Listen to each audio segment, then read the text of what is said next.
안녕하세요. 오늘 여러분과 함께 깊이 파고들 자료는요.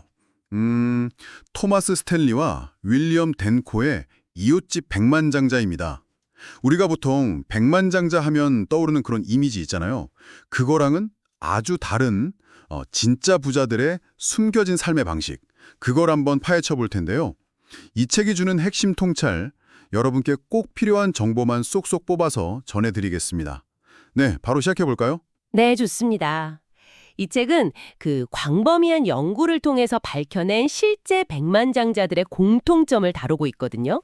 그러니까 단순히 돈을 많이 버는 걸 넘어서 어떻게 부를 쌓고 또 그걸 지키는지 여기에 대한 정말 놀라운 사실들을 발견하실 수 있을 거예요.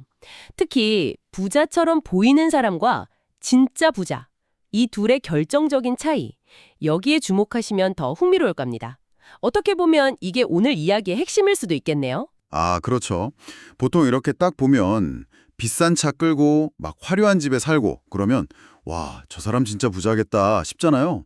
근데 이 책을 보면요. 실제 백만장자들은 의외로 그냥 평범한 동네에 살면서 겉보기에는 정말 수수한 경우가 훨씬 많다고 하더라고요. 이게 어떻게 보면 첫 번째 좀 충격, 반전 같아요. 겉모습이 다가 아니라는 거죠. 정확합니다.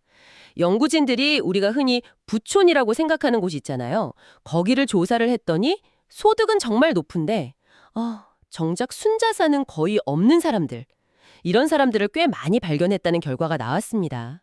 진짜 부자들은요, 그 소득을 막 과시하는 소비보다는 그 돈으로 꾸준히 자산을 불리는 데 훨씬 집중하는 경향이 있어요. 그러니까 뭐랄까, 소득 보고서상의 부자가 아니라 대차대조표상의 부자라는 거죠. 이 점이 바로 여러분이 주목하셔야 할 결정적인 차이입니다. 네, 네.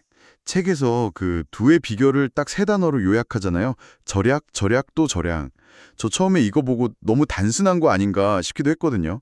근데 읽어보니까 이게 그냥 막 안 쓰는 그런 차원이 아니더라고요. 맞습니다. 그게 무조건 안 쓴다는 게 아니라요. 굉장히 계획적이고 예산을 철저하게 세우는 습관. 이게 그냥 몸에 배어 있다는 겁니다. 그리고 또 흥미로운 점은 백만장자 본인보다도 배우자가 예산 관리에 더 철저한 경우가 많다는 연구 결과도 있었어요. 왜냐하면 내가 경제적으로 안정이 되어야 남도 도울 수 있다. 이런 현실적인 생각에 대부분 동의를 한다는 거죠. 아, 그렇군요. 네.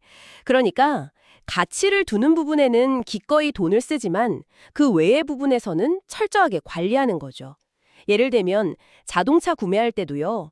새 차를 선호하는 경우가 있는데 그게 꼭 과시욕 때문이 아니라 아, 네. 중고차를 사는데 드는 시간이나 노력, 또 혹시 모를 수리 비용 같은 것까지 다 고려한 합리적인 판단인 경우가 많다는 거예요.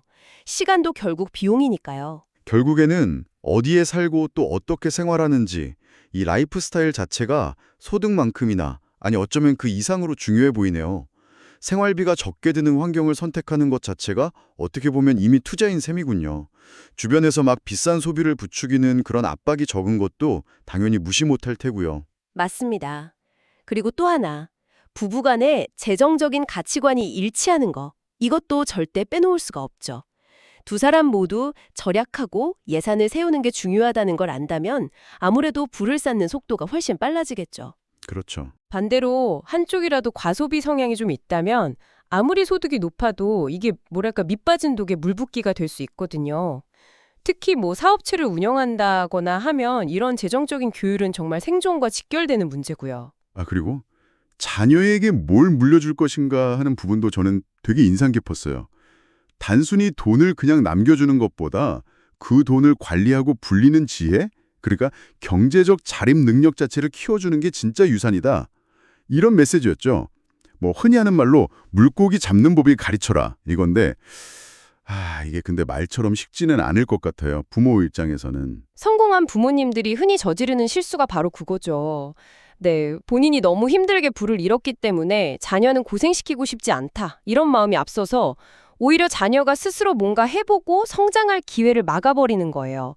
책에 나오는 그 프렌드라는 인물 사례처럼요. 높은 소득으로 그냥 비싼 물건을 막 사는 걸 이게 성공적인 삶이구나 이렇게 착각하게 만들 수도 있고요. 네. 진정한 부는 소비 능력이 아니라 결국 축적된 자산에 있다는 거. 이걸 명확하게 가르치는 게 정말 중요합니다. 듣고 보니 자수성가한 부자들의 또 다른 특징도 생각나네요. 자신의 성공을 운이 좋았다거나 당연하게 여기지 않고 끊임없이 미래를 대비하면서 계획하고 투자한다는 점이요. 스스로 노후 자금을 마련하는 것처럼 재정적인 책임을 다하는 모습, 이것도 참 인상적이었습니다. 네, 맞아요. 그분들은 아무래도 경제적으로 좋을 때랑 또 안 좋을 때를 다 겪어갔기 때문에 항상 변화에 대비하려는 그런 자세가 몸에 배어 있습니다. 결국 자신의 재정적인 미래는 누구도 대신 책임져 주지 않는다는 걸 너무 잘 아는 거죠.